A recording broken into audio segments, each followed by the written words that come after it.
I like he's handing that job over to any backup, no matter how difficult it might be to play through the pain. Titans and Colts, among the interesting matchup in Week 3, the Colts could be 0-3 when they travel back to Indianapolis Sunday night.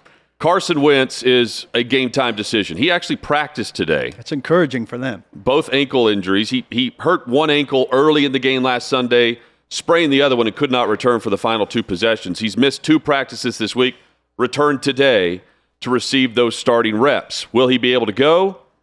Frank Reich said today that he is going to warm up and see how it goes, but literally a game-time decision Sunday morning. I saw one tweet from somebody who watched, what's open to reporters to watch. It said he moved around rather well. So, I think a Friday practice for an NFL starting quarterback usually bodes pretty well for that NFL starting quarterback. I think he's playing. I now expect him to play. Yeah, right? You do. I do too. Just based off today's report. Look, there's a lot of investment. Now, does he finish? There's a lot of investment in him. And I think he realizes that too about this opportunity. I like he's handing that job over to any backup, no matter how difficult it might be to play through the pain. The issue I think they have, I do think we'll see multiple quarterbacks in the game, even if Wentz is playing. I think that's why they're getting Brett Hundley ready, because they rely on Wentz's mobility. And that is an aspect here that they will not have that's taken away even if he plays on Sunday. The one thing, you mentioned this the day it came out, and we've had time now, and I've pondered this. That report about Hundley taking first-team reps that came out on Wednesday, I think it was Pelissaro. I'm not positive who it was. Maybe you remember better than I. There was no wind in those sails. Like, it didn't get picked up.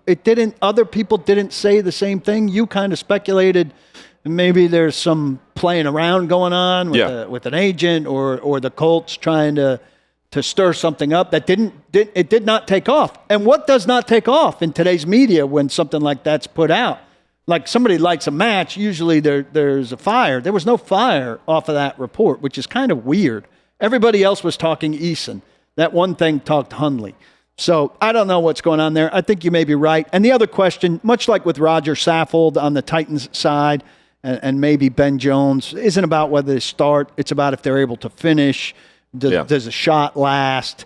Do you take a hit during the course of the game that further injures something? I think, we're going to be monitoring this game, Hutton, from the press box, as somebody coming out over the course of it that has an impact on how things finish.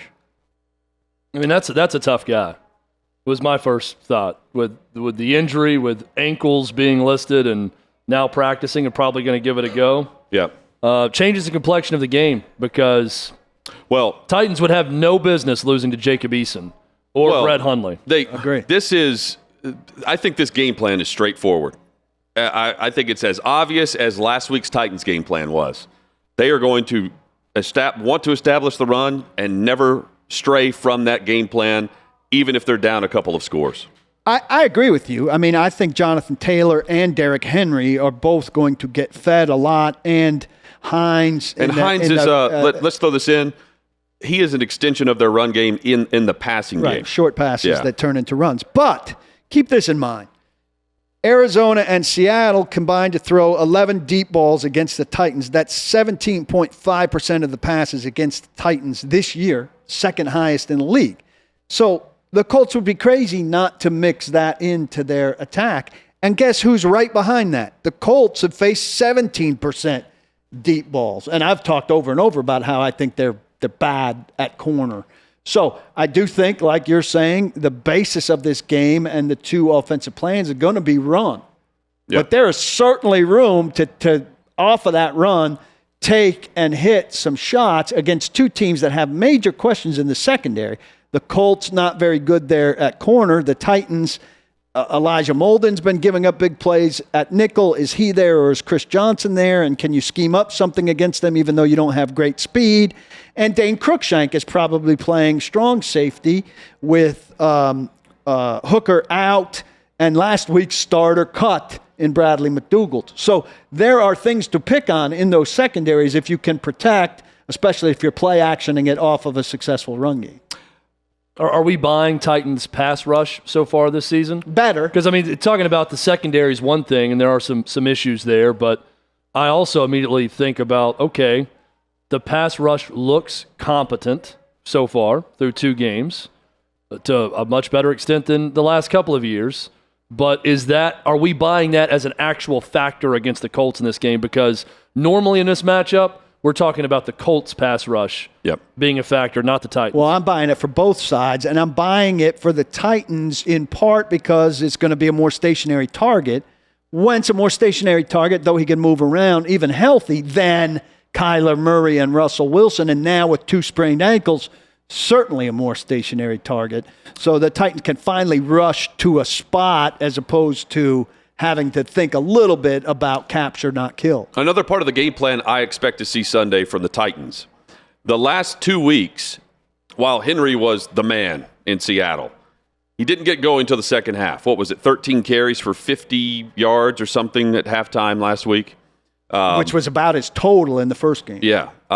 I think they come out throwing to set up the run because they have tried to set up the run in the first 2 games, and it has not gone well. It worked out in Seattle, but it took a little bit of time. I think they want to build a lead early against this Colts team and then get them in a passing situation where they can really tee off on an immobile quarterback. That would be my thinking going into it. I think they try to get A.J. Brown involved early and often off of last week's performance, get him going and in rhythm.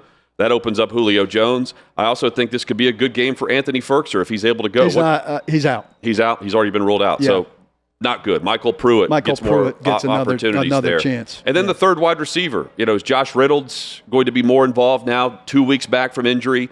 Are we going to see more of Chester Rogers instead of Reynolds? Or are we going to see more CFL motion from Josh Reynolds? Yeah. That was his notable contribution in week 1. Rogers against his former team, by the way, on Sunday. I just get the sense this is a good week to come out throwing in order to establish Henry after that. Thanks for watching. Be sure to subscribe and hit the bell so you're notified every time Outkick 360 goes live. We are live weekdays, 11 a.m. Central, noon Eastern, right here across the Outkick network. And while you're at it, like this video and let us know what you think in the comments below.